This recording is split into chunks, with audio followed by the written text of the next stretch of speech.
할렐루야. 오늘도 주일을 맞이해서 이렇게 성전에 나와 예배하는 여러분들에게 하나님의 은혜가 또 하나님의 축복이 함께 하시기를 축원합니다. 축원합니다. 축원합니다. 제가 여러분한테 아멘이 나올 때까지 축복을 비는 거는요, 목사가 할 일은 여러분에게 저주가 임하도록 하는 사람이 아니고 축복이 임하게 하는 그런 제사장입니다. 그렇기 때문에 목사는 축복을 해야 돼요. 제가 아무리 축원합니다, 축원합니다, 축원합니다 해도 여러분이 마음으로 받아들이지 않으면 그 하나님의 복이 내게 임하지 않는 겁니다. 오늘 오후부터 가을비가 온다고 그래요. 비가 와도 우산을 받쳐들면 비 한 방울 내 몸에 젖을 수가 없단 말이죠. 오늘 짧은 시간이지만 하나님이 주신 말씀을 통해서 정말 하나님이 어떤 분인가 하나님을 만나는 시간이 되시기를 바랍니다. 또 하나님은 여러분의 일거수일투족을 다 아세요. 여러분이 신음하는 것도 다 아십니다. 그렇기 때문에 여러분의 문제를 아시는 하나님은 거저 돌려보내지 아니하시고 오늘도 말씀을 통해서 여러분의 문제를 해결해 주실 줄로 믿습니다. 병든 몸도 고침받게 될 줄로 믿습니다. 요한일서 3장에 보면 영혼이 잘된 같이 범사가 잘 되기를 원하노라. 사도 바울이 그렇게 축복하는 말씀이 나옵니다. 여러분, 아무리 육신적으로 잘 나간다, 형통하다, 그래도 영혼이 병들어 있으면 육신적인 거는 아무 의미가 없어요. 오늘 이 시간 육신의 것도 중요하지만 영적인 것이 회복되는 시간 되기를 축원합니다. 옛날 어느 주막에 스님과 나그네가 한 집에 그 주막에 머물게 됐습니다. 그래서 한 방에 묵게 됐습니다. 그래서 묵기 전에 조저녁부터 술잔을 주고받다가 그만 술을 이기지 못해서 두 사람이 잠이 들었습니다. 근데 스님이 새벽에 일어나서 보니까 이 만취된 나그네가 정신을 잃고 자는 것입니다. 그만 생각이 들었던지 나그네의 보찜을 어깨에 짊어지고 나그네가 정신없이 자기 때문에 장난기가 발동했든지 이 스님이 그 나그네의 머리를 빡빡 깎아놓고 새벽에 주막을 떠났습니다. 늦지막하게 나그네가 일어나 보니까 자기의 개나리 보찜이 없어졌습니다. 그리고 정신을 차리고 내 보찜. 그리고 아무리 방구석을 둘러봐도 보찜이 안 보이는 거예요. 스님을 찾으니 스님도 보이지 않습니다. 밖에 있나? 그리고 방문을 열고 내다보니까 찬바람에 자기 머리가 휙 하니 지나갑니다. 손을 대보니 밤새도록 자기 머리가 빡빡 깎였던 겁니다. 이 나그네는 자기 머리를 이렇게 만지면서 이렇게 말합니다. 스님은 여기 있는데 나는 어디 갔지? 웃음이 안 나오는 거는 여러분이 잘 이해가 안 됐다는 얘기죠. 아마 집에 가서 목사님 말씀이 무엇인지 그때 아마 웃음이 나오는 분도 있을 겁니다.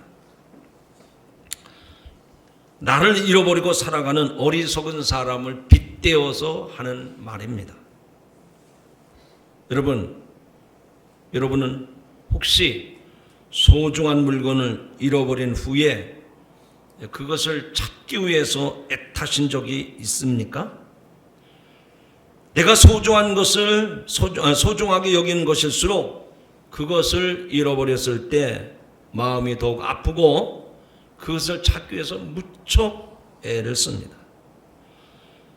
어떤 물건을 잃어버렸을 때에도 그렇게 가슴 아프고 애타게 찾지만 어떤 경우에는 사랑하는 사람을 잃어버리고 애타게 찾는 경우도 있습니다. 우리 역사에 슬픈 일들이지만 우리는 6.25 이산가족 찾기를 수십 년 전에 경험했습니다. 그 장면을 보면서 어느 누구도 눈시울을 붉히지 않은 사람은 없습니다. 잃어버린 남편, 잃어버린 자식, 잃어버린 형제, 부모, 얼마나 절규하며 몇 날 며칠을 여의도 KBS 방송국을 전전하며 잃어버린 형제들을, 가족들을 찾았습니까? 그 사연은 지금도 아물지 않고 있습니다. 여러분, 지금 여러분은 소중한 무엇인가를 잃어버린 채 살고 계시진 않습니까? 소중한 무엇인가를 잃어버렸음에도 불구하고 그것을 잃어버렸다는 것조차 깨닫지 못하고 살고 계시진 않는가 하는 얘기입니다. 오늘 우리가 읽은 본문 말씀은 삭개오를 찾아가신 예수님의 모습이 그려져 있습니다. 아마 신앙생활을 오래 하신 분은 아 하면 오 하듯이 아 삭개오 얘기로구나, 그리고 더 이상 마음 열지 아니하고 귀를 닫아버립니다. 그러나 오늘 말씀은 지금까지 들었던 삭개오의 설교가 아니라 여러분에 대한 메시지입니다. 예수님께서 예루살렘으로 올라가시는 중이었습니다. 예수님께서는 지금 올라가시는 그 길이 평상시와는 같은 길이 아니었습니다.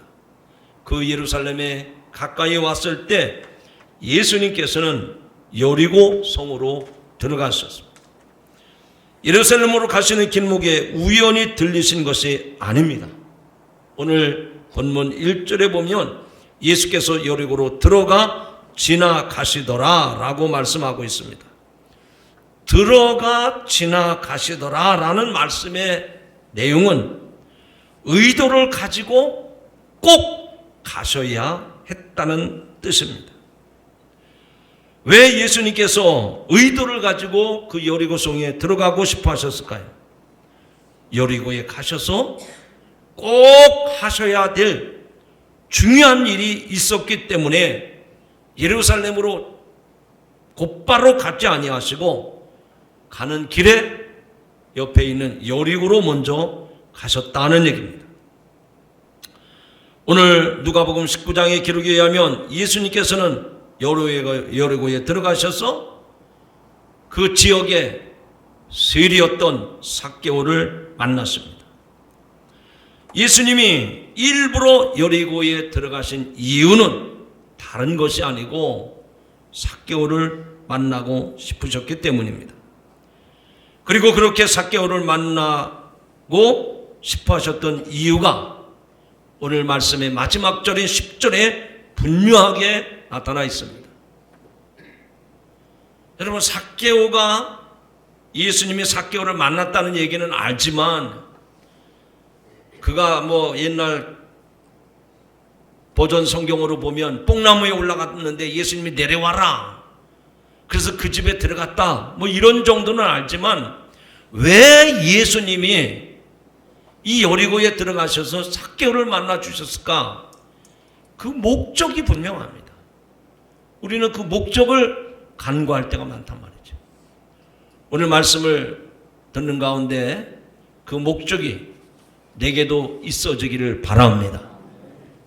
예수님이 여리고라고는 동네에 가셔서 이 삭개오를 만난 것은 10절의 말씀처럼 인자가 온 것은 잃어버린 자를 찾아 구원하려 하심이라.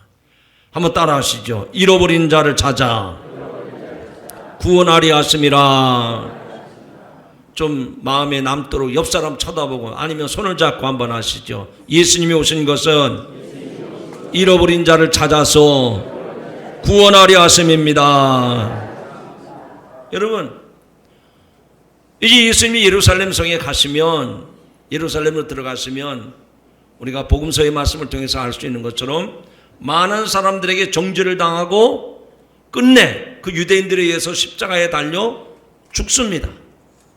하나님의 아들이신 인류의 구원자가 되신 예수 그리스도께서 이 땅에 오신 목적은 저 유대 나라가 로마의 압제로부터 정치적인 해방을 하고 독립을 하기 위해서, 그래서 유대 나라의 왕으로 오신 분이 아니라 이 땅에 잃어버린 자들을 찾아서 구원하시려고 이 땅에 오신 줄로 믿으시기를 바랍니다. 그렇다면 오늘의 이 말씀은 저 여리고성에 살던 삭개오만이 아니라 이 대한민국에 살고 있는 저와 여러분 한 사람 한 사람을 찾아오셔서 우리를 구원하시기 위해 예수님이 오신 것을 믿으시면 아멘 하시기 바랍니다. 분명히 오늘 말씀을 통해서 깨달을 수 있는 건 무엇입니까? 예수님이 이 땅에 오신 목적은 유대인의 왕으로 오신 것이 아니라 저 이스라엘을 로마의 압제로부터 독립시키러 오신 분이 아니시라 잃어버린 자를 찾아서 구원하시려고 이 땅에 오신 줄로 믿으시기 바랍니다. 다시 한번 고백합시다. 예수님이 오신 것은 아침을 안 잡수셨죠? 좀 크게 하십시다. 예수님이 오신 것은 잃어버린 자를 찾아서 구원하려 하심입니다. 여러분, 이렇게 목적을 정해놓고 말씀을 드리면 나는 잃어버린 적이 없다. 나는 예수님이 내 안에 계시다. 예수님은 나를 자녀 삼으셨다. 이렇게 단정되는 분들이 많아요. 그러나 그렇지 않다는 겁니다.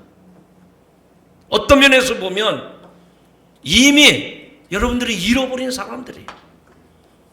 삭개오만 찾으러 오신 것이 아니라 오늘 이 땅에 살고 있는 여러분 한 사람 한 사람 잃어버린 사람인데 나 같은 사람을 찾아오셔서 구원하시기 위함임을 믿으시기 바랍니다. 특별히 누가복음에 보면 잃어버린 자를 찾아오신 예수님의 그 절절한 모습들이 누가복음에 보면 3번씩이나 강조되고 있습니다. 첫째로는 잃은 양 한 마리를 찾아 나서시는 목자의 비유가 나옵니다. 잃어버린 한 마리 양을 찾기 위해서 온 산과 들을 찾아 헤매며 결국은 그 잃어버린 한 마리 양을 찾습니다. 그리고 그 목자는 자기의 상처에도 불구하고 잃어버린 한 마리 양을 어깨에다가 메어 우리 안으로 돌아오는 모습을 볼 수가 있습니다. 내가 온 것은 잃어버린 양을 찾기 위함이라 말씀을 하셨습니다.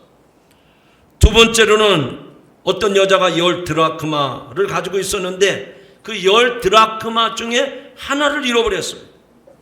여인은 잃어버린 그 하나의 드라크마를 찾기 위해 등불을 켜들고서 온 집안을 쓸어가며 찾아낼 때까지 애를 씁니다.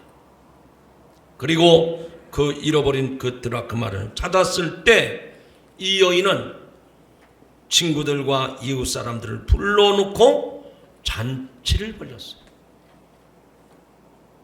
그 드라크마라고 하는 것이 큰 돈이 아닌데 그거를 찾았을 때 너무 기뻐서 사람들을 불러서 잔치를 열었다는 겁니다. 또 한 가지 비유가 나오죠. 두 아들을 가진 아버지가 아버지의 유산을 미리 달라 하여 먼 곳으로 가버린 탕자를 기다리는 모습입니다. 거지의 몰골이 되어 돌아온 불효자식과 같은 그 아들을 아버지는 호통치지 아니하고 그대로 받아줍니다. 측은히 여기며 달려가서 아들을 끌어안고 입을 맞춥니다.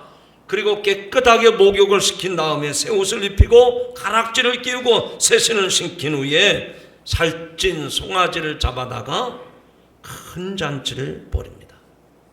이게 누가복음에 나오는 세 가지 이런 것을 찾는 비유의 말씀이 나옵니다. 그래서 다시 찾았을 때 얼마나 기뻐했는지를 잘 보여줍니다. 100마리 중에 한 마리든 10개 중에 하나이든 두 아들 가운데 한 아들이든 이런 것을 찾았을 때 잔치를 열어서 그 기쁨을 나누고 싶을 만큼 감격했다는 거죠.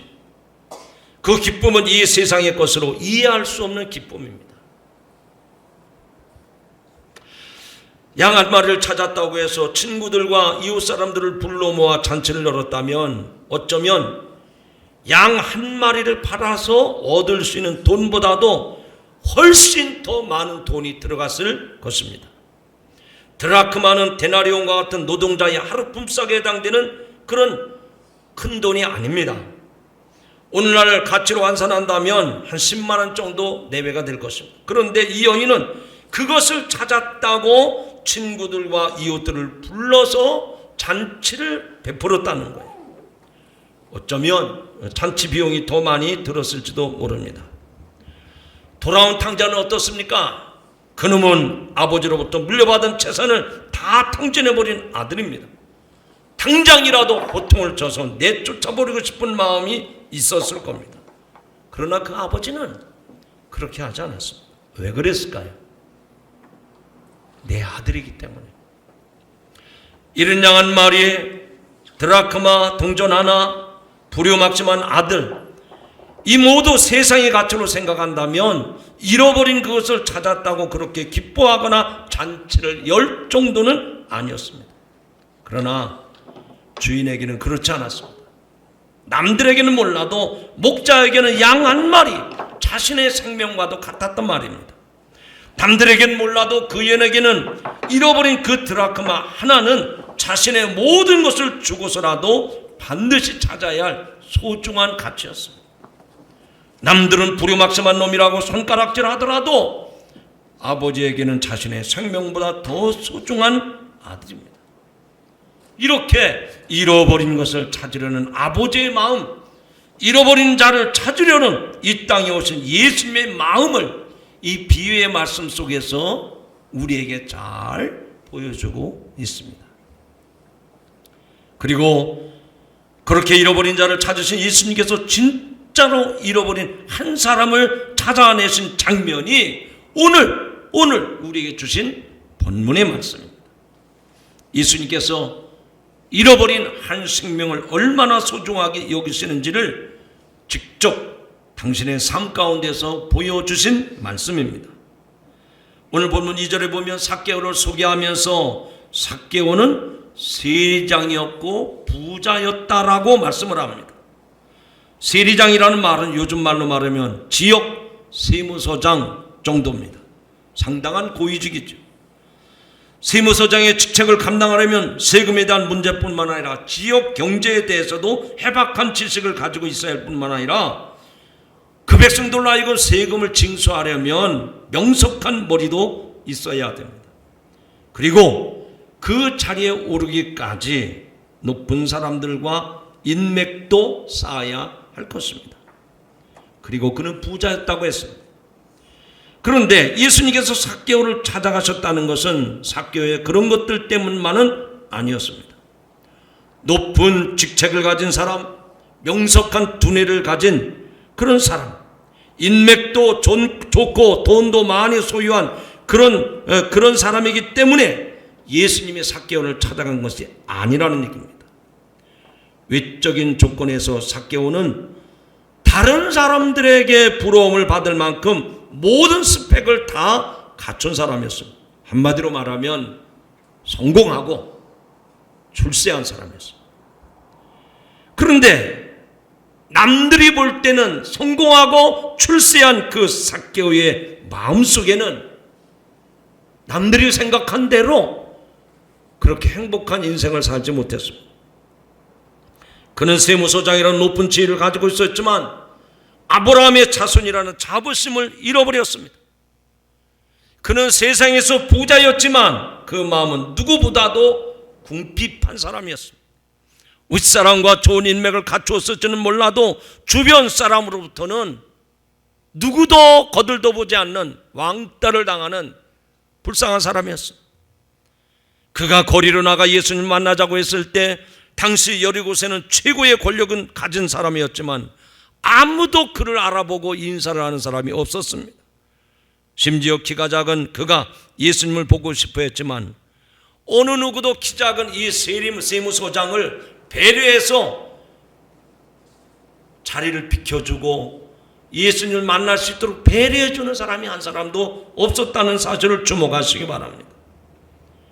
모든 사람에게 외면당하고 거절당하고 왕따를 당하는 성공하고 출세한 이 삭개오 모습을 보게 됩니다. 그런데 예수님만은 그렇지 않았습니다. 예수님께서는 돌무화과 나무에 올라가 있는 삭개오를 쳐다보셨습니다. 그리고 조용히 말을 하십니다. 삭개오야, 속히 내려오라. 내가 오늘 네 집에 유하여야겠다. 아무도 삭개오에 관심 갖지 않을 때 예수님께서는 삭개오에게 관심을 가질 뿐만 아니라 그에게 말을 걸어서 내려와라. 내가 오늘 내 집에 유하여야 하겠다라고 말씀을 하십니다. 그래서 삭개오는 기쁜 마음으로 예수님을 자기 집으로 영접했다고 했습니다. 본문 6절에서 쓰인 영접하다라는 말은 그 잔치의 주빈으로 모셨다는 얘기입니다.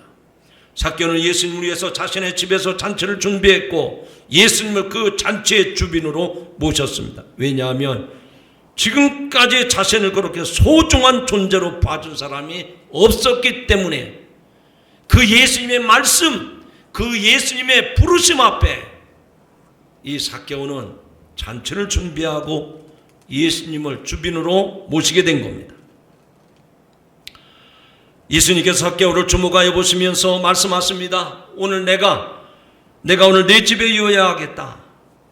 사실 이렇게 말씀하실 때까지도 삭개오의 삶에선 변화된 것이 하나도 없었습니다.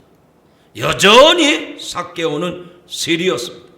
사람들이 그렇게 거부감을 나타내고 싫어하는 세리장이었습니다. 아무것도 변한 것이 없지만 예수님은 그런 삭개오를 부르셨고 그를 불쌍히 여기셨고 그를 긍휼히 여기셔서 그가 사는 집에 찾아가신 줄로 믿습니다. 여러분, 이 말씀을 가만히 생각해 보십시오. 여러분이 예수 믿고 하나님의 자녀로 살아가지 않습니까? 근데 왜 그렇게 서러워하십니까? 왜 그렇게 쓸쓸해 하십니까? 세상에 부모, 형제, 친구들이 그렇게도 많은데 왜 그렇게 나그네 같은 모습으로 살아가시느냐 하는 얘기입니다. 예수님을 내 마음속에, 예수님을 내 삶의 중심에 모시지 못했기 때문에 여전히 나는 나그네로, 여전히 나는 외톨이로, 세상에 주변에 많은 사람이 있어도 아무도 나에게 다가오는 사람이 없기 때문에 쓸쓸하고 외롭고 나그네처럼 여러분이 지금 살아가고 있지 않습니까? 그러므로 오늘 이 삭개오는 저 유대 땅 여리고에 살고 있던 삭개오가 아니라 오늘 대한민국에 버젓이 살아가고 있는, 그리고 그래도 주일이라고 예배하러 이 자리에 나오신 여러분에게 주님이 찾아오신 것을 믿으시기 바랍니다. 누구도 알아주지 않았어요. 누구도 여러분을 환대해 주지 않습니다. 누구도 여러분을 위해서 박수를 치는 사람이 없어요. 그런데 예수님은 내 가슴앓이를 아십니다. 내 눈에 흐르는 눈물을 보십니다. 내가 밤잠을 이루지 못하면서 신음하고 애타는 모습을 주님은 눈여겨보셔서 오늘 이 자리에 주님이 여러분을 만나러 오신 줄로 믿으시기를 바랍니다.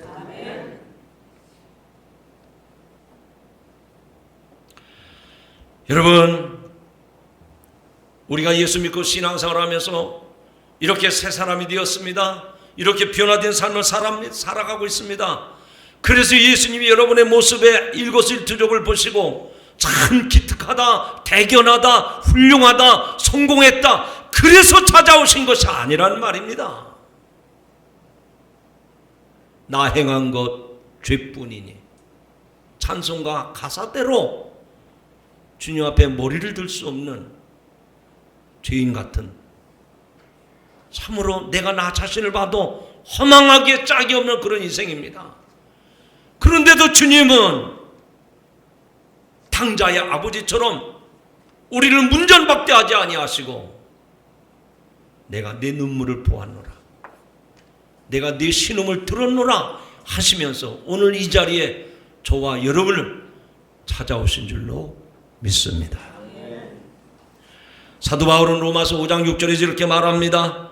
우리가 아직 연약할 때에 그리스도께서 경건하지 않은 자를 위하여 죽으셨도다.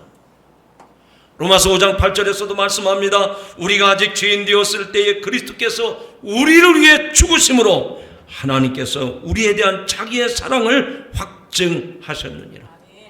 좀 더 내려가서 5장 10절에 보면 우리가 원수 되었을 때에 그의 아들의 죽음으로 말미암아 하나님과 화목하게 되었으니, 할렐루야.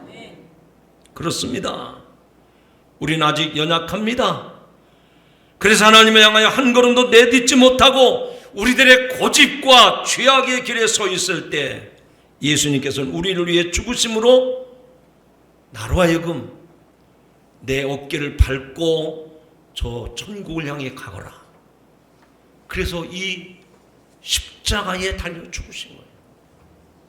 이 십자가는 목걸이라는 액세서리가 아닙니다. 금만지기라고 만들어 놓은 게 아니란 말입니다. 장식이 아니에요. 액세서리가 아니에요.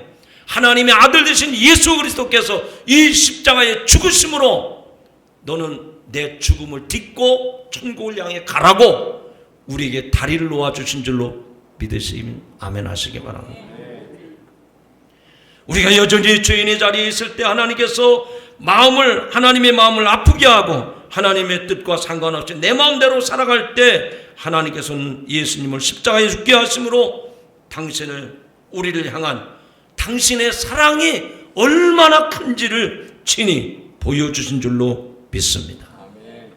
심지어는 우리가 마귀의 조종을 받고 사탄의 앞잡이가 되어서 하나님과 원수로 있을 때, 그래서 하나님을 대적하고 하나님을 등지고 살아갈 때 하나님께서는 독생자 예수님을 십자가에 죽게 하심으로 우리와 화목하는 길을 열어놓으신 줄로 믿습니다. 그래서 우리는 그 하나님의 큰 은혜와 사랑을 받고 감히 하나님을 아바 아버지라 부를 수 없지만 하나님은 내가 너를 지명하여 불렀나니 너는 내 것이라. 할렐루야. 우리가 하나님의 자녀됐단 말이에요. 이제는 더 이상 마귀 사탄의 종으로 살아가서는 안 됩니다. 잃어버렸던 자, 배은망덕한 우리를 살리시는 길은 당신의 독생자 예수 그리스도를 십자가에 내어 죽게 하시고 우리를 살려주셨어요. 우리를 구원해 주셨습니다. 여러분, 그 은혜와 그 사랑과 그 놀라운 구원의 감격을 잊지 마시기 바랍니다. 한번 따라하시죠. 저를 향해서 따라합시다. 한번 오른손을 다 같이, 그리고 손을 높이 하늘을 향해서 쳐다보시고, 하나님, 이 죄인을 살려주셨습니다. 나를 구원해 주셨습니다. 아멘. 손을 내리시죠. 저는 우리 성도들이 신앙생활 하면서 나 자신도 모르는 사이에 매너리즘에 빠지지 않기를 바랍니다. 온열 논바닥에 쩍쩍 물이 없어 갈라지듯이 여러분의 인생이 메말라지지 않기를 바랍니다. 그러기 위해서는 어떻게 해야 될까요? 이전에 나와서 예배 드릴 때마다 찬송하고 기도할 때마다 하나님 부르면 그 내가 울부짖는 그 소리에 하나님이 내가 너를 안다. 너는 내 아들이다. 여러분, 그 하나님과의 교제와 교통을 통해서 나는 하나님의 백성이로구나. 나는 하나님이 버리지 않으셨구나. 하나님을 지금도 나를 눈동자같이 지켜주시고 머리털을 하나 상처 아니하도록 나를 붙들고 계시구나. 그런 구원의 은혜와 감격이 식어지지 않기를 축원합니다. 이제 말씀 맺고자 합니다. 오늘 우리가 살아가는 이 세상은 여러분을 향해서 그렇게 외칩니다. 이 바보 같은 쑥맥 같은 사람아, 인생의 주인은 예수가 아니고 너 자신이야. 이 땅에 한번 살고 가는 인생인데 네가 주도권을 가지고 자의식을 가지고 네가 주장하며 살아야지. 어떻게 예수 믿는다고 해서 예수님이 내 인생의 주인이라고 말할 수 있느냐. 그렇게 자꾸만 여러분을 꼬드깁니다. 여러분, 그 마귀의 유혹에 휩쓸리지 않기를 바랍니다. 그 마귀의 유혹에 넘어가지 않기를 바랍니다. 오늘 이 말씀을 꼭 기억하시면서 나는 하나님의 백성이기 때문에, 나는 구원받았기 때문에, 나는 나를 구원하시기 위해서 당신의 독생자를 십자가에 내어 죽게 하셨기 때문에 나는 죄의 사함을 받고 하나님의 자녀가 되었다고 하는 이 확신을 가지시고 하나님의 자녀로서 믿음의 길을 걸어가는 성도들이 되시기를 바랍니다. 어쩌면 우리는 세상에 묻은 때 때문에, 그 더러운 먼지들 때문에 나는 하나님의 자녀라고 생각했지만 어쩌면 하나님께서 잃어버린 백성이 될지도 모릅니다. 예수님께서 저 여리고 이제 십자가를 바라보고 올라가시는 그 길에 왜 하필이면 여리고에 들어가셔서 그 삭개오를 만나 주셨을까요? 삭개오, 지금까지 외톨이로 살았지 않습니까? 세상에서는 부와 명예와 권세를 다 쥐었던 사람 아닙니까? 그럼에도 불구하고 그는 아무도 자기를 맞이해주는 사람이 없었어요. 거절당하고 외면당하고 박대받는 그런 인생이었죠. 그런데 그 잃어버린 삭개오를 찾아오셨어요. 내가 오늘 네 집에 유하여야 하겠다. 그때 삭개오는 감격해서 내가 남의 것을 토색한 일 있으면 4배나 갚겠나이다 회개하면서 잃어버린 자녀의 신분을 회복한 줄로 믿습니다. 성도 여러분, 제3 부탁을 드립니다. 우리들의 신앙이 생동하는 신앙, 살아있는 신앙, 움직이는 신앙이 되기 위해서는 나 같은 사람, 나 같은 죄인, 나같이 잃어버린 사람 하나님이 기억하시고 오늘도 찾아와 주셔서 나를 부르시고 나의 손을 잡아주시고 내 가는 인생길에 앞서가시는 선한 목자 되신 예수님을 따라서 살아가는 우리 성도들이 되시기를 주님의 이름으로 축복합니다. 좋으신 하나님, 오늘도 잃어버린 삭개오를 주님이 찾아가 주셔서 만나 주시고 그의 집에 유하시면서 그의 인생을 회복시켜 주실 뿐만 아니라 아브라함의 자손이 되게 하셨고 구원받은 백성 되게 하신 것을 믿습니다.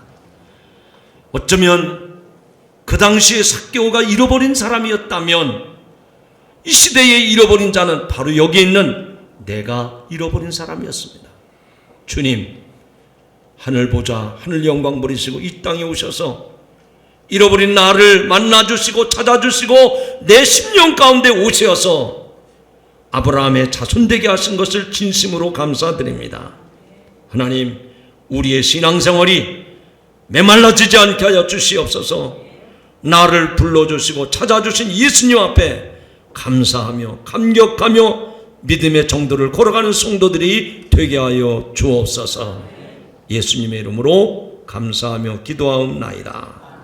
아멘.